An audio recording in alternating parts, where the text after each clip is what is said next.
ഉണ്ട്. ഒപ്പം വളരെയേറെ വിഷമിക്കുന്നവരുമുണ്ട്. അവർ ഈ പള്ളിയും ഈ സാമ്പത്തികമുള്ളവരുമൊക്കെ നല്ലതുപോലെ കരുതുന്നുണ്ട്, കാണുന്നുണ്ട്. സി ജോർജ് സാറിൻ്റെ രാഷ്ട്രീയ പ്രവർത്തന മേഖലയിലും ഈ പ്രദേശത്തോട് വളരെയേറെ താല്പര്യം അദ്ദേഹം വ്യക്തിപരമായിട്ട് തന്നെ കുടുംബങ്ങളോടും വ്യക്തികളോടും ഈ പ്രദേശത്തുള്ള വൈദികരോടും കാണിക്കുന്നു എന്നതും നമുക്കൊക്കെ സന്തോഷകരമായ ഒരു കാര്യമാണ്. പരിശുദ്ധ കുർബാനയുടെ സമയത്ത് പിന്നെ അമേരിക്കൻ പിതാവ് വളരെ പ്രാധാന്യമേറിയ ചിന്തകൾ ഇന്നത്തെ സുവിശേഷത്തെക്കുറിച്ചും നമ്മളുടെ ഈ കൂടിവരവിനെ കുറിച്ചും പറയുകയുണ്ടായി. അതുകൊണ്ട് ഞാൻ കൂടുതലായ വിശദാംശങ്ങളിലേക്കൊന്നും കിടക്കുന്നില്ല. ഒരു സംഭവം മാത്രം വേദപുസ്തകത്തിലെ ഒന്ന് ഓർമ്മിപ്പിക്കുകയാണ്. ഈശോ കഫർനാമിൽ നിന്ന് വലിയ ഒരു സന്ദേശം നമുക്ക് നൽകുന്നുണ്ട്. രൂപാന്തരീകരണത്തിൻ്റെ മലയിൽ നിന്നിറങ്ങി കഫർനാമിൽ വന്നപ്പോൾ ടാക്സ് പിരിക്കുന്ന ആളുകൾ, ചുങ്കം പിരിക്കുന്നവർ പത്രോസിൻ്റെ അടുക്കൽ വന്ന് ചോദിക്കുന്ന ഒരു ചോദ്യമുണ്ട്. നിങ്ങളുടെ ഗുരു ചുങ്കം കൊടുക്കുന്നയാളാണോ, ടാക്സ് കൊടുക്കുന്നയാളാണോ, അതോ അതിൽ നിന്ന് മാറി നിന്ന് ഈ പാവപ്പെട്ട ജനങ്ങളുടെ കാര്യത്തിൽ ശ്രദ്ധിക്കാത്തവനാണോ? അപ്പോൾ പത്രോസ് പെട്ടെന്ന് പറഞ്ഞു, ഉണ്ട്, കൊടുക്കുന്നുണ്ട് എന്ന് പറഞ്ഞു. പക്ഷേ ആ ഉത്തരം കേട്ട് ഈശോ സ്വകാര്യമായിട്ട് അന്ന് വൈകിട്ട് വീട്ടിൽ വന്നപ്പോൾ പത്രോസിനോട് ചോദിക്കുന്ന ഒരു ചോദ്യമുണ്ട്. നമ്മൾ ചുങ്കം കൊടുക്കേണ്ട കാര്യമുണ്ടോ? നമ്മൾ ദൈവത്തിൻ്റെ മക്കളാണ്. രാജ്യം ഭരിക്കുന്ന രാജാവിൻ്റെ മകന് ഒരിക്കലും ചുങ്കം കൊടുക്കുന്ന ഒരു കീഴ്വഴക്കം നമുക്കില്ല, ചുങ്കം കൊടുക്കേണ്ടതില്ല. പക്ഷേ അവരിങ്ങനെ ആവശ്യപ്പെട്ടതുകൊണ്ട് നമുക്ക് ചുങ്കം കൊടുത്തു കളയാം എന്ന് ഒരു സംശയം പറയുകയും എന്നാൽ പത്രോസിനോട് വലിയ താല്പര്യത്തോടെ ആ കാര്യം പറയുകയും ചെയ്യുകയാണ്. എന്നിട്ട് അത്ഭുതകരമായ രീതിയിൽ ഞാൻ പറയാൻ ഉദ്ദേശിച്ചത് അവിടുത്തെ ഒരു ദൈവശാസ്ത്ര ചിന്ത മാത്രമാണ്. ആ പണം കൊടുക്കാനുള്ള മാർഗം ഈശോ പറയുന്നത്, നീ മുക്കവനാണല്ലോ, നീ കടലിൽ പോയി ചൂണ്ടയിട്ട് ആദ്യം കിട്ടുന്ന മത്സ്യത്തിൻ്റെ വായ തുറന്ന് അതിനകത്തിരിക്കുന്ന നാണയം എടുത്ത് കസ്റ്റംസ് ഓഫീസിൽ കൊടുക്കണം. എനിക്കും നിനക്കും വേണ്ടി വലിയ ഒരു ആത്മബന്ധം ഈശോ ദൈവം അവിടെ ഈ പാവപ്പെട്ട പത്രോസിനോട് പുലർത്തുകയാണ്. എനിക്കും നിനക്കും വേണ്ടി നീ ചുങ്കം കൊടുക്കണം, ടാക്സ് കൊടുക്കണം. ഒരു ഓർഡർ, ഒരു കൽപ്പന കർത്താവ് കൊടുക്കുകയാണ്. ഞാനിത് പറയാൻ കാര്യം, ആ പറഞ്ഞ അത്ഭുതം വളരെയേറെ വ്യത്യസ്തത പുലർത്തുന്ന ഒന്നാണല്ലോ. വെറുതെ ഇരുന്ന മനുഷ്യനോട് നീ കടൽ തീരത്ത് പോയി ഒരു ചൂണ്ടയെടുത്ത് വെള്ളത്തിലേക്ക് എറിഞ്ഞ് അതിൽ കൊത്തുന്ന പല മത്സ്യങ്ങൾ കിട്ടിയേക്കും, ആദ്യത്തെ മത്സ്യത്തിൻ്റെ വായ തുറന്നു നോക്കണം. പാശ്ചാത്യ രാജ്യങ്ങളിലൊക്കെ ദേവാലയങ്ങളിൽ പത്രോസ് വലിയ ഒരു മീനിൻ്റെ വായ തുറന്നു പിടിച്ച് ഈ ടാക്സ് കളക്ടേഴ്സിൻ്റെ അടുത്ത് നിൽക്കുന്ന പടങ്ങൾ മധുബഹായിലും പള്ളിയുടെ സീലിംഗിലും എല്ലാം നമുക്ക് കാണാൻ സാധിക്കും. അത് ഈശോ നേരിട്ട് പറഞ്ഞു കൊടുത്ത ഒരു ഓർഡർ വഴി കിട്ടിയ കാര്യമായതുകൊണ്ടായിരിക്കാം അതിന് വലിയൊരു പ്രാധാന്യം കിട്ടിയത്. ഞാനിത് പറഞ്ഞത്, ഈ സംഭവം വാസ്തവത്തിൽ നമ്മളുമായിട്ടൊരു ബന്ധമുണ്ടെന്ന് ഞാൻ കരുതുകയാണ്.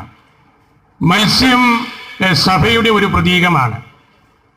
ആ സഭയുടെ വായ്ക്കകത്തിരിക്കുന്നത് ഈശോയാണ്, ദൈവവചനമാണ്. ആ സഭയുടെ ആ മത്സ്യത്തിൻ്റെ വായ നമ്മൾ തുറക്കുമ്പോഴാണ്, സഭ എന്താണെന്ന് നമ്മൾ മനസ്സിലാക്കുമ്പോഴാണ് അതിൽ മറഞ്ഞിരിക്കുന്ന ആ നാണയം, ഈശോയാകുന്ന ആ നാണയം, ദൈവവചനമാകുന്ന ആ നാണയം നമുക്ക് തിരിച്ചറിയാനായിട്ട് പറ്റുന്നത്.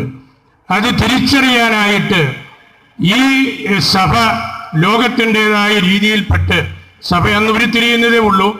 കടലിൽ തള്ളപ്പെട്ടതുപോലെയാണ്. സഭയാകുന്ന മത്സ്യം വെള്ളത്തിലാണ്, കടലിലാണ്. നീ ഒരു ചൂണ്ട പ്രയോഗം നടത്തി അതിനെ പൊക്കിയെടുക്കണം. നിന്റെ ചൂണ്ടയിൽ നീ ആ സഭയെ പൊക്കിയെടുത്ത് അതിൻ്റെ വായിലിരിക്കുന്ന ഈശോയെക്കുറിച്ച് നീ പ്രസംഗിക്കുമ്പോഴാണ് സഭയ്ക്ക് മഹിമയും പ്രാധാന്യവും കിട്ടുന്നത്. 176 പള്ളികളുള്ള പാലാ രൂപതയിൽ ഞങ്ങൾ ചൂണ്ടയിട്ട് നോക്കിയപ്പോൾ അതിൽ കൊത്തിയ ഒരു മത്സ്യം ഈ കുട്ടിക്കൽ എന്ന മത്സ്യമാണ്. അതിൻ്റെ വായു തുറന്ന് നോക്കിയപ്പോഴാണ് 6-7 പള്ളികൾ കൂടെ അതിനോട് കൂട്ടിച്ചേർത്ത് നല്ല സുന്ദരമായ രീതിയിലുള്ള ഒരു ഫൊറോന, വലിപ്പത്തിലും അതിൻ്റെ ശക്തിയിലും പ്രാധാന്യമുള്ള ഒരു സ്ഥലമായിട്ട് ഇതിനെ മാറ്റാം എന്ന് കരുതിയത്. നമ്മുടെ സഭയുടെ വായു തുറക്കുമ്പോൾ, നമ്മളുടെ വായു തുറക്കുമ്പോൾ വെള്ളിയുടെ കാതലുള്ള, സ്വർണത്തിൻ്റെ കാതലുള്ള ദൈവവചനം നമ്മൾ കൊടുക്കുമ്പോഴാണ് ഈ അപ്പസ്തോലിക ദൗത്യം നമ്മൾ നിറവേറ്റുന്നത്. എപ്പോഴും നമ്മൾ വായു തുറക്കുന്നത് നമ്മളുടെ വായിക്കകത്ത് വെള്ളിയാണ്, സ്വർണമാണ്, ഈശോയാണ്, മൂല്യങ്ങളാണ് എന്ന് കേൾക്കുന്നവർക്ക് തോന്നണം. നമ്മളുടെ വാക്കുകൾ കൊണ്ട് മനുഷ്യൻ്റെ മനസ്സുകൾ കൊത്തിയെടുക്കാനായിട്ട് നമ്മൾ വിജയിക്കുമ്പോഴാണ്, പരിശ്രമിക്കുമ്പോഴാണ് സുവിശേഷമാകുന്ന ഈ വല എല്ലായിടത്തും ജാതീയർക്കും സ്വജാതീയർക്കും എല്ലാം ഒരുപോലെ ഉപകാരപ്പെടുന്നത് എന്ന് നമുക്കറിയാമല്ലോ. അങ്ങനെ വലിയൊരു ഇവാഞ്ചലൈസേഷൻ്റെ ഭാഗമായിട്ടുള്ള ഒരു കാര്യമാണ് ഈ മത്സ്യത്തിൻ്റെ വായിലിരിക്കുന്ന ആ സ്വർണ്ണ നാണയം. നമ്മെ സംബന്ധിച്ച് ഏറ്റവും പ്രധാനപ്പെട്ടതാണ്. അവിടെ ഈശോ നൽകുന്ന ആ അടുപ്പവും ഒരു സ്ലീഹായോടുള്ള ബന്ധം. എനിക്കും നിനക്കും വേണ്ടി നീ ആ നാണയം എടുത്ത് കൊടുക്കണം. ഇന്നും 2000 വർഷങ്ങളായിട്ട് നമ്മൾ ചെയ്യുന്നതാണ്. ആധ്യാത്മിക നാണയങ്ങൾ, ഈശോയുടെ മുത്താകുന്ന ആ തിരുവചനങ്ങൾ, സ്ലീഹന്മാരിലൂടെ നമുക്ക് കിട്ടിയ ആ ഒരു വലിയ പൈതൃകം നമ്മൾ എടുത്ത് വിശദീകരിച്ച് കൊടുക്കുകയാണ്. അങ്ങനെ നമ്മൾ ചെയ്യുമ്പോഴാണ് ദൈവത്തിന് മഹത്വമുണ്ടാകുന്നത്. ഇസ്രായേലിലെ ജെറൂസലത്ത് യാത്ര ചെയ്യുമ്പോൾ പീറ്റേഴ്സ് ഫിഷ് എന്ന് പറയുന്ന ഒരു മീന് അവിടെ നമ്മൾ ഹോട്ടലിൽ കയറുമ്പം കിട്ടും. ഈ സുവിശേഷ സംഭവത്തോട് ബന്ധപ്പെട്ടതാണ്. തിബേറിയൂസിൻ്റെ ഭാഗത്തോട് ചേർന്ന് കിടക്കുന്ന, അവിടെ വലിയ വില കൊടുക്കാണ്ട് വലിയ ഒരു മീൻ മുഴുവൻ നമുക്ക് ഭക്ഷണത്തിനായിട്ട് കിട്ടും. പത്രോസിൻ്റെ മത്സ്യം പീറ്റേഴ്സ് ഫിഷ് എന്ന് അത് അറിയപ്പെടുന്നതിൻ്റെ കാരണവും ഈ വേദപുസ്തക അടിത്തറ തന്നെയാണ്. ഞാൻ സമയപരിമിതി മൂലം എൻ്റെ വാക്കുകൾ ഉപസംഹരിക്കുകയാണ്. ഇബ്രായ പാരമ്പര്യത്തിലുള്ള മനോഹരമായ ഒരു വാക്കാണ് കാൻഡെലാബ്ര എന്ന് പറയുന്നത്. അതായത് ഒരു ജ്വലിച്ചു നിൽക്കുന്ന ഒരു വിളക്ക് എന്നാണ് മലയാളത്തിൽ ഇതിനർത്ഥം. കാൻഡെലാബ്ര ഇന്ന് കുട്ടിക്കല് ജ്വലിച്ചു നിൽക്കുന്ന ഒരു വിളക്കാണ്.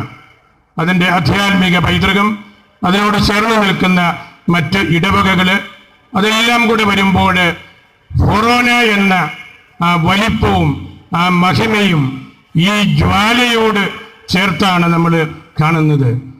ഈ പള്ളികളുടെ എല്ലാം വിശുദ്ധമായ പൈതൃകത്തോട് ചേർത്താണ് നമ്മൾ കാണുന്നത്. ഇതിൻ്റെ പ്രധാനപ്പെട്ട ഒരു കാരണം ഞാൻ സൂചിപ്പിച്ചതുപോലെ, ഈ ബഹുമാനപ്പെട്ട അബ്രാഹാം അച്ഛന്, ഉപ്പോഴിക്കൽ അച്ഛന് വളരെയധികം അധ്വാനിച്ചു. ഈ കഴിഞ്ഞ 5 വർഷങ്ങളിൽ ഈ പ്രദേശത്തെ മുഴുവൻ അദ്ദേഹം മാറ്റിയെടുത്തു.